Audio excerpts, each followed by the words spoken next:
Before we start, please note that viewer discretion is strongly advised. This content is intended solely for entertainment and educational purposes. What follows is the exact federal courtroom testimony from Day 5 of the Sean Diddy Combs trial, as reported by Inner City Press. For the first time, Cassie Ventura provided detailed, disturbing descriptions of what she allegedly witnessed inside Diddy's secret underground tunnels. This testimony was not about music, fame, or even their turbulent relationship. It revealed something far darker. Under oath, she described hidden rooms, drug use, and masked women. Some parts have been censored to comply with YouTube's guidelines, but the main testimony remains untouched. What Cassie shared during cross-examination on Day 5 shocked the courtroom and could be crucial in unfolding one of the most startling celebrity trials in recent memory. What lay hidden beneath Diddy's empire might finally come to light. Trial's fifth day began with an unusual sense of anticipation. Reporters arrived earlier than normal, the public gallery was more crowded than ever, and even the jurors appeared more attentive. There was a palpable tension in the room, and everyone understood why. Cassie Ventura was returning to testify. Unlike previous days filled with emotional but routine legal testimony, today promised something different, something significant. Cassie entered quietly, accompanied by security, and took her seat opposite the defense team. She appeared tired, but composed. The judge reminded everyone that strict courtroom decorum would be maintained before the questioning commenced. The defense appeared to change tactics, bypassing the usual relationship-focused questions.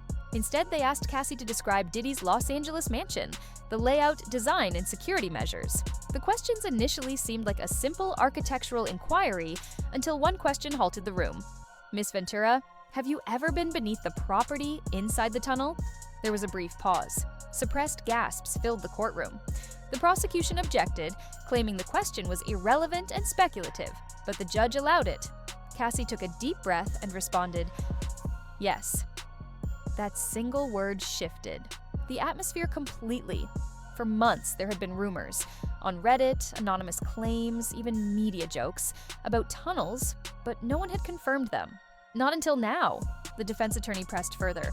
"And what exactly did you see when you went down there?" "I didn't want to go," Cassie began. "He told me to follow him, said he had something to show me. He was high. I was confused, but I followed." She described the entrance as being outside the mansion, hidden behind plants near the pool area. It looked like a simple slope, part of the landscaping, but beneath the foliage was a hatch. What she saw next, she said, would stay with her forever: concrete stairs and steel doors. "It got colder the deeper we went. When we entered, I knew this wasn't just a safe room. It was something entirely different." Cassie hesitated at first, but eventually continued when prompted. The courtroom knew they were about to hear something nobody was prepared for. Her voice remained steady as she began detailing what she found inside. Ironically, it was her calm tone that made the revelations all the more disturbing. Her tone was calm and detached, as if she had practiced this moment repeatedly in her mind over many years. The entrance led to a long corridor with bare walls and fluorescent lights. There was a constant buzzing sound, almost mechanical. It didn't feel like part of a home. It resembled an institution. She described the walk as disorienting, with twisting hallways that had no windows and no cell service. She said, "Diddy walked ahead, talking to himself, mumbling about proving a point." She considered turning back, but didn't. He had a look in his eye that said, "Don't argue." When they reached a secure door with a keypad, Cassie said they entered a large chamber-like room. Red lights glowed, cameras were mounted in the corners, and leather furniture was arranged inside. There was a mix of smells: cleaning chemicals, sweat, and something else. The room, she said, was not meant for relaxation or entertainment. It appeared designed for something else: clinical, yet disturbing. You could feel that bad things had occurred there. She pointed out specific details: shelves filled with props, masks, ropes, oils, latex outfits, and a rack of clothing that looked unused. Mirrors covered the ceiling and floor, and soundproof padding lined the walls. None of it felt like a fantasy, she said. It seemed built for control, for exercising power over someone else. The defense pressed her, asking if she had ever seen anyone else down there. Cassie hesitated, but then said yes. She described seeing two women wearing wigs and masks, one lying still on a couch, the other sitting near a tripod with a camera mounted on it. They neither spoke nor moved much. Diddy called them performers. Cassie was not introduced to them. When asked how long she stayed, she said, "Not long. I made an excuse. I said I felt sick." Upstairs, she locked the bedroom door. Hours later, Diddy confronted her. He told her, "You never saw anything. You don't repeat anything. That place is for me, not for you." That was the first and only time she went down there, but she never forgot it. When asked to describe the layout further, Cassie gave more chilling details. It wasn't just one room, she saw 3 others. One had no lights, just a bench in the middle and chains on the wall. The second had a full-length mirror and a digital panel beside the bed, though she didn't know its purpose. The third contained only a chair and a box of wires. That was when she told him she wanted to leave. Diddy didn't argue.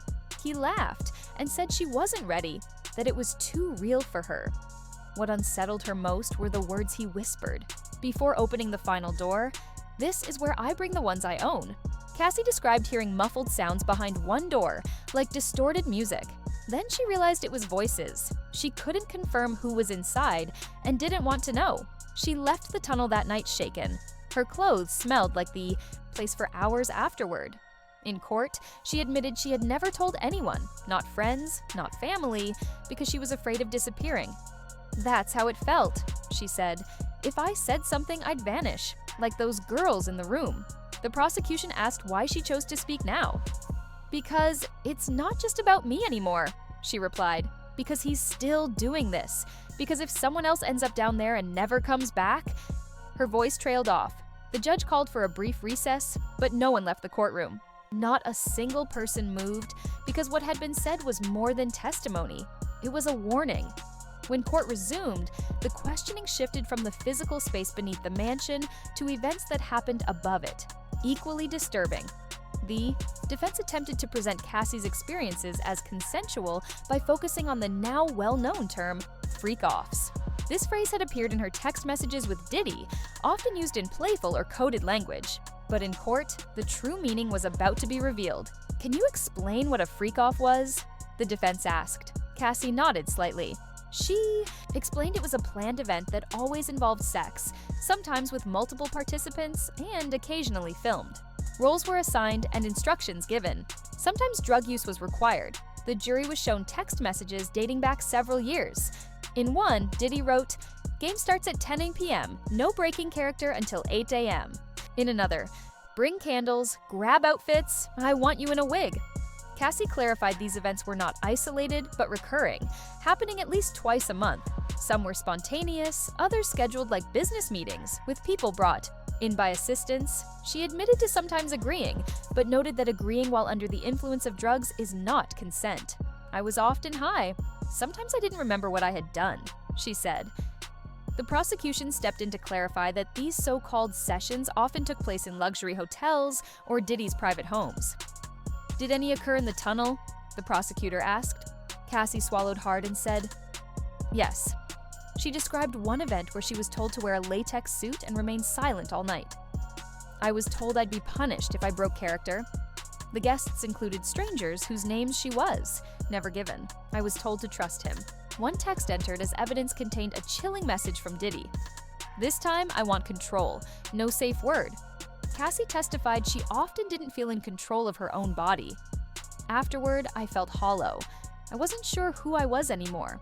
She later deleted videos and photos, not from shame, but from fear. Fear that speaking out would bring worse consequences.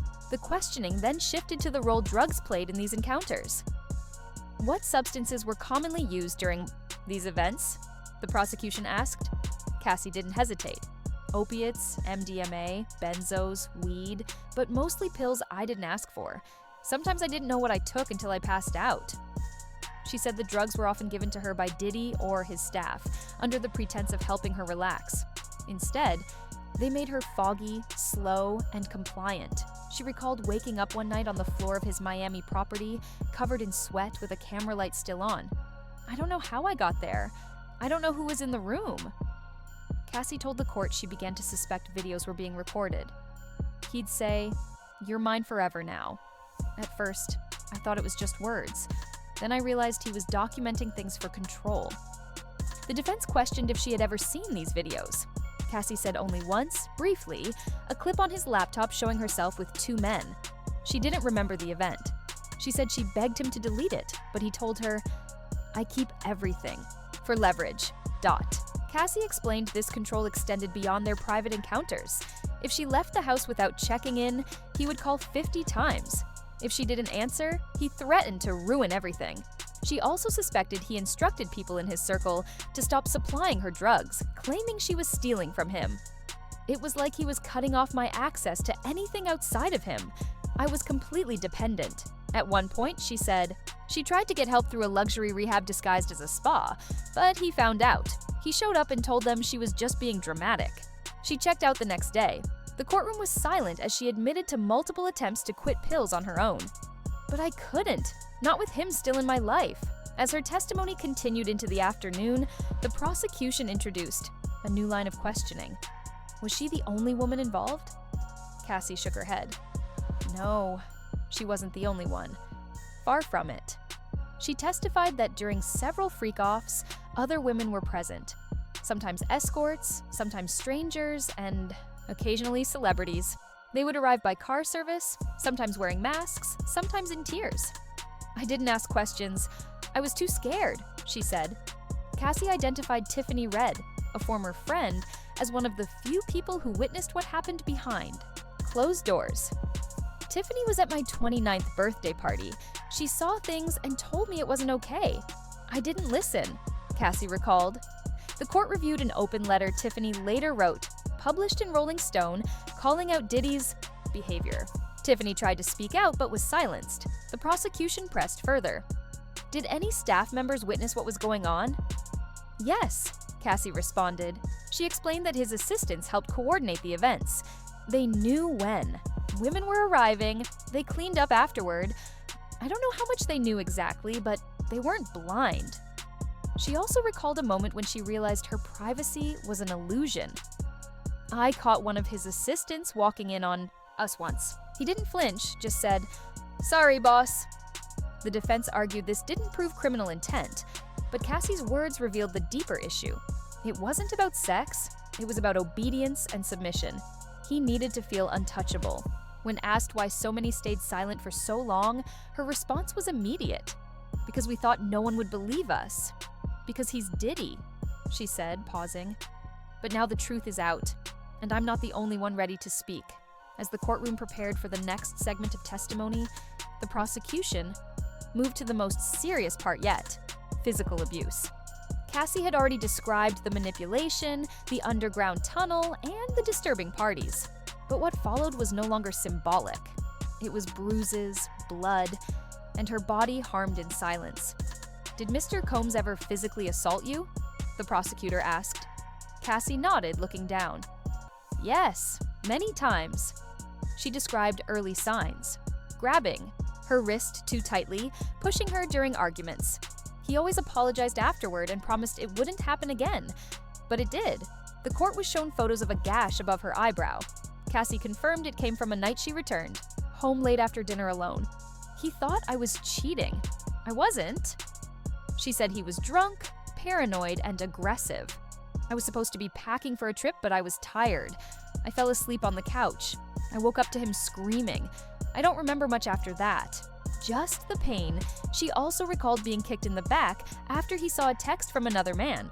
The prosecution asked, "Do you remember who it was?" "Kid Cudi," she replied. "He thought we were having an affair." She explained they had briefly dated during a break in her relationship with Diddy, but he couldn't let it go. He brought it up constantly, using it to justify everything. Cassie described how, even when she tried to leave, he found ways to punish her. He'd send messages through people I trusted, make sure I felt watched, make sure I remembered who was in control. When asked why she didn't go to the police, she said, "Because I didn't think anyone would believe me. He had power. I didn't." Then she told the court something that stunned everyone. After one of the worst nights, he threw her off a boat in the Caribbean. Said I was dead weight. I swam to shore and still went back to him. At that moment, one juror was visibly affected. The judge called for a short recess, but the impact was clear. Cassie had made it evident that the abuse was not symbolic or hidden in shadows. It was physical, violent, and very real. When court resumed, the prosecution carefully led Cassie into the final and most notorious event, the Intercontinental Hotel incident. This was not a rumor or online gossip. This was the night that changed everything. This was the night before your movie. Premiere, correct? They asked. Yes, she replied. I had waited years for that premiere. I was proud of the film. I wanted to celebrate, but Diddy had other plans. Cassie testified that he pressured her into one more freak-off. He said it would be quick and would help them reconnect. She was hesitant and initially refused, but he insisted. He told me it was tradition. Every big moment needed one of our nights. Eventually, she gave in. I wanted peace. I didn't want to argue the night. Before my red carpet event, Cassie described being driven to the Intercontinental, believing it would be just the two of them. But when she arrived, there were already others in the room. 2 women, 1 male dancer, candles, cameras. I knew what it was, she said. She was given a pill, told it would help her relax. She was already exhausted, so she took it. She recalled flashes. The dancer in a mask, Diddy filming on his phone, seeing herself in the mirror, slurring words she didn't remember saying. Then, nothing. She woke up hours later alone and covered in sweat. Checking her phone, she saw a message from him saying, "You were amazing. I'm proud." She didn't know what he meant and never asked. She got up, cleaned herself, and walked. The red carpet hours later with a smile. No one knew. No one saw the bruises hidden under her dress. The prosecution then presented texts from that day. Diddy asking if she was still glowing, if she wanted to do it again after the after party. Her reply, I never responded. That night, something inside her broke. For the first time, she imagined life without him. It wasn't just one night. It was the last straw in a decade of control. The next morning, she flew to New York alone. Diddy did not follow. For the first time in years, she felt she could breathe. The final part of Cassie's Day 5 testimony was calm and measured, not as shocking as the tunnel or the violence, but somehow more haunting, showing what happens after the cameras stop flashing. She spoke about how she tried to heal. At first, I pretended none of it happened. I told people we just grew apart. But inside, she was broken. She began therapy. Then, memories returned. Details. Nights she had repressed. People she had met. Rooms she had entered. Then came the civil lawsuit. It was filed quickly and settled even faster. But for Cassie, it wasn't about money. It was about creating a record, a document that said, I wasn't crazy, it happened. Her lawsuit opened the floodgates.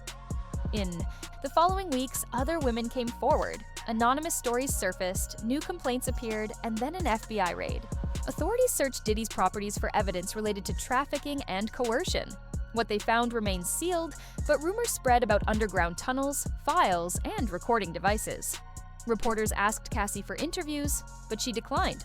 I didn't want to become a symbol, I just wanted to be free.